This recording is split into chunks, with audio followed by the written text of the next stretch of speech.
Alors forcément, si on parle de sédentarité, on va tout de suite parler de troubles musculo-squelettiques. Parce que forcément, c'est lié. Donc là, je reprends ce qui a été dit auparavant. Notre posture, courbée sur un écran à longueur de journée, c'est juste la posture idéale pour développer les troubles musculo-squelettiques.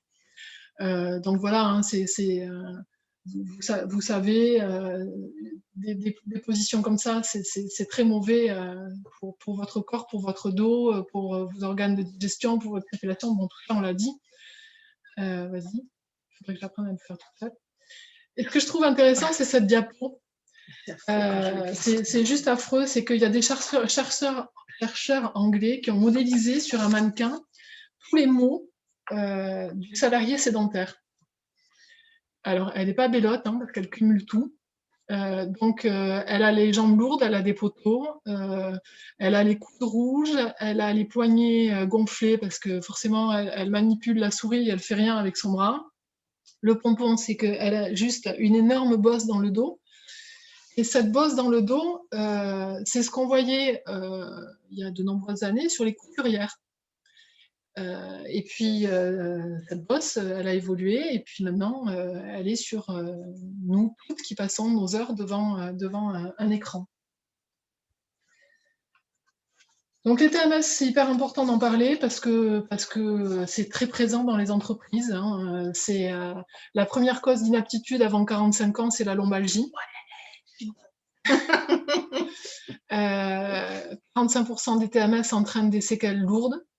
20% des accidents de travail sont liés au mal de dos, 87% des maladies professionnelles sont reconnues comme des TMS, donc ça génère beaucoup d'arrêts de travail, des arrêts de travail qui sont longs, qui coûtent cher à l'entreprise, donc forcément c'est un sujet qui a toute son importance. Alors, comment on fait en entreprise pour limiter? Bon, ça, je pense que vous avez déjà été sensibilisés dans vos entreprises. Pas forcément. Donc, il faut faire attention déjà à la première chose, c'est que le haut de votre écran soit à la hauteur de vos yeux. Donc déjà, ça, c'est la première. Alors, ça marche pas pour Céline parce qu'elle fait une tête et demie de plus que moi. Mais je vous assure, mon écran à moi, il est bien réglé. Il faut faire en sorte de s'asseoir le dos droit, donc sur une chaise qui est à bonne distance de la table. Donc tout ça, ça s'exprime de façon à avoir les bras un angle des bras à 90 degrés. Il ne faut pas avoir la souris trop loin pour avoir le bras tendu, mais l'avoir à une distance respectable du cou, enfin, que le coude soit près du corps. Donc, il faut que votre fauteuil soit ajustable, il faut que vous pouvez vous caser un petit coussin sur les reins pour être agréable. Et il y a aussi des choses sur la luminosité de l'écran. Et puis, vous avez surtout les accoudoirs dont il faut vous servir. Normalement, enfin, moi, j'ai fait venir un ergothérapeute. Et ce que vous pouvez savoir, enfin, ergonome, pardon, ce que vous pouvez savoir, c'est que la médecine du travail peut vous envoyer des spécialistes pour analyser votre poste de travail. Quand vous passez votre visite médicale, ils peuvent vous envoyer quelqu'un pour l'analyser et vous dire ce qui va ou ce qui ne va pas.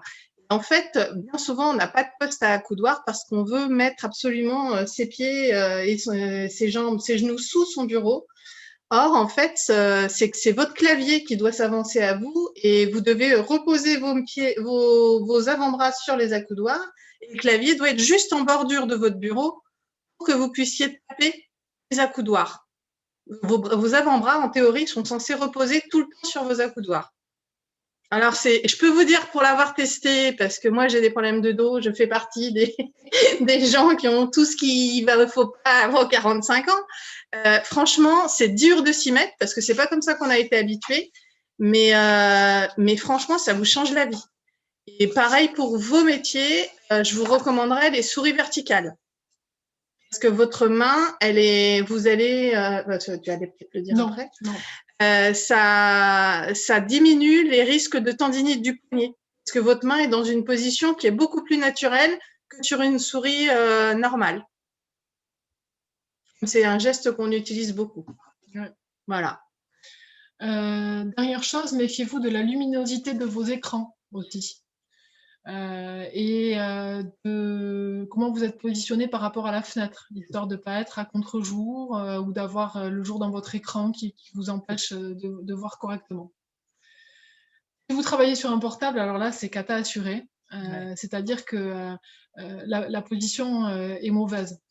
J'avais un truc extraordinaire que j'avais lu sur LinkedIn qui m'avait interpellée, c'est que je ne sais pas si vous connaissez le poids de votre tête. Bon, moi, je ne le connaissais pas. C'est entre 4,5 kg et 5,5 kg. C'est le poids de notre tête. Et à partir du moment où on a un angle de 15 degrés, Ouais, donc le poids de notre tête est doublé. Donc, c'est que nos cervicales et notre colonne vertébrale doivent supporter un poids de 12 kg. Et plus l'angle est important, plus le poids augmente de façon exponentielle. Donc, avec le portable, bon, forcément, on est dans ce cas de figure, c'est pas bon. Donc, à chaque fois, il faut essayer de faire en sorte de surélever l'écran. Du coup, on n'a plus accès au clavier, donc il faut avoir un clavier déporté. Pareil, là, vous voyez sur la deuxième image, vous mettez des petits livres dessous pour remonter l'écran et vous faites en sorte d'être droit si vous devez écrire sur vos genoux. De la même manière, ça on l'a déjà dit, il faut alterner les positions, debout, assis, à moitié, ballon, etc. Donc c'est pareil pour les TMS.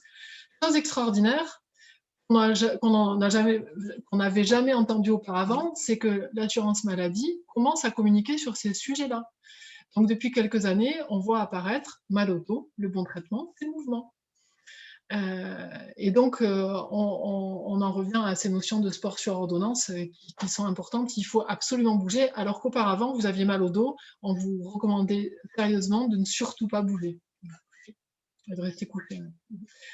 Alors bon, en général, sur des réunions où j'ai des gens en face, on fait quelques petits exercices d'étirement à montrer ce qu'on peut faire au bureau. Donc là, on ne va pas le faire, mais ça, on va envoyer le PowerPoint peut-être, donc vous pourrez le reprendre et faire ces exercices si vous voulez.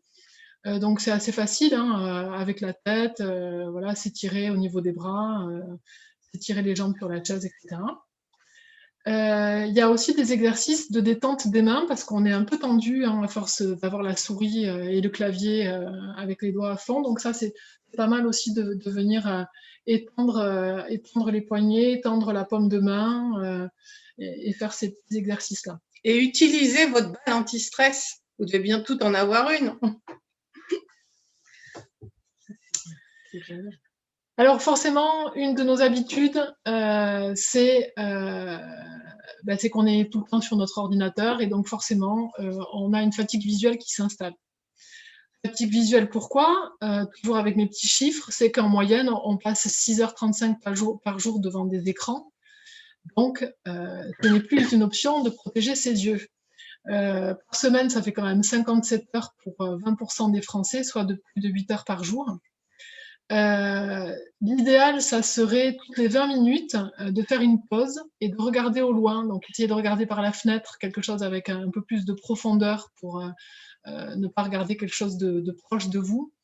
Et ce qui est impressionnant aussi, c'est que quand on regarde son écran, on cligne 6 fois les yeux, alors qu'en temps normal, on va cligner 16 fois. Donc, on est vraiment avec les yeux grands ouverts, on ne cligne plus. Et donc, les effets derrière, c'est qu'on sèche ses yeux, qu'on va avoir peut-être des larmes, peut-être plus du tout de larmes. On va être très sensible à la lumière, on va avoir des brûlures, des irritations. On peut avoir la vision qui se floute, des picotements, parfois même des vertiges, ou des maux de tête, et ça, c'est beaucoup plus fréquent. Donc, je suis sûre que vous vous êtes reconnu dans un de ces troubles, vu le nombre d'heures que vous devez passer sur vos écrans. Alors, les petits exercices que je vous propose pour reposer vos yeux. Donc déjà, toutes les 20 minutes, vous détachez le regard de l'écran, vous essayez d'avoir un truc un peu loin par la fenêtre. Dans le yoga des yeux, il y a un petit exercice où vous allez frotter vos mains l'une contre l'autre pour les chauffer. Et puis vous avez les positionner comme ça sur vos yeux, sans enfoncer vos yeux, mais juste les positionner comme ça. Et la chaleur que vous avez générée en frottant les mains sur vos yeux, ça va venir vraiment beaucoup apaiser cette impression de picotement ou de fatigue oculaire. Et donc là, vous pouvez le faire de temps en temps. Au bureau, ce que vous pouvez faire aussi, c'est avec un crayon. Ça, c'est les conseils qu'on a quand on fait de la rééducation chez un orthophoniste. Souvent, ils disent de le faire avec la brosse à dents, mais vous le ferez avec votre crayon au bureau. C'est de le ramener et forcément de loucher. Si vous voulez, vous pouvez essayer, ça serait marrant de vous voir toutes loucher. Et de le faire une dizaine de fois, vous le ramenez, vous l'éloignez, vous le ramenez et vous louchez. Ça vous a plu? Je peux essayer, mais ça, j'arrive pas. T'as faim? Non. Ah ben voilà, il faut que tu fasses. Je vais essayer. Mais tu vas voir, tu arrives pas. Ah ben non, pas du tout. Mais non, je sais. On va voir l'orthoptiste. Ce qui est important aussi, c'est de cligner des yeux, de vous forcer. Ah ben je vois qu'il y en a qui s'y mettent, c'est parfait. De forcer à cligner des yeux, parce que ça va vous ramener une humidification de l'œil et ça peut vous faire du bien. Alors, je vois qu'il y a des lunettes, moi je porte des lentilles, autant vous dire que certaines fois, je me demande si elles vont pas me tomber directement sur le clavier tellement que j'ai les yeux secs. Donc ça, c'est hyper efficace.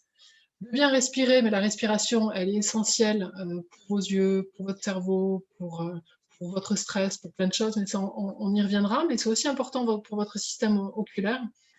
Et puis derrière, j'ai mis quelques petits exercices. Alors par exemple, ce signe de l'infini, donc vous allez prendre le sens de la flèche et puis vous allez suivre avec vos yeux. Alors sur l'écran, c'est un peu rikiki, mais ce que vous pouvez faire dans votre bureau ou en regardant par la fenêtre, c'est de faire ce signe de l'infini et d'avoir la vision qui passe comme ça sur quelque chose avec une plus grande largeur. Pour celles qui ont fait l'atelier Brain Gym, souvenez-vous, c'était un des exercices que nous faisait faire Claire, de prendre le pouce et de faire et de suivre avec les yeux. Sans bouger la tête. Sans bouger la tête. Voilà. Donc là, vous pouvez le reprendre. J'ai un autre petit exercice. Alors, je vais sauter celui-là, mais je vais prendre celui-là. Ah, c'est pareil, hein, c'est des exercices d'orthoptiste, hein, c'est pas bien plus compliqué. Là, vous avez 2 moitiés d'éléphant. L'idée, c'est de vous faire loucher pour arriver à avoir un éléphant. C'est toujours très drôle de voir faire. Si vous n'y arrivez pas, placez un stylo entre l'écran et votre œil et ça va vous aider à loucher. Donc, vous pouvez avoir les 2 moitiés plus l'éléphant en entier au milieu, ou vous pouvez avoir qu'un éléphant, c'est variable en fonction des gens. Et si vous n'y arrivez pas, autant vous dire qu'il faut vous entraîner, mesdames, parce que c'est que vos yeux sont un peu clignants.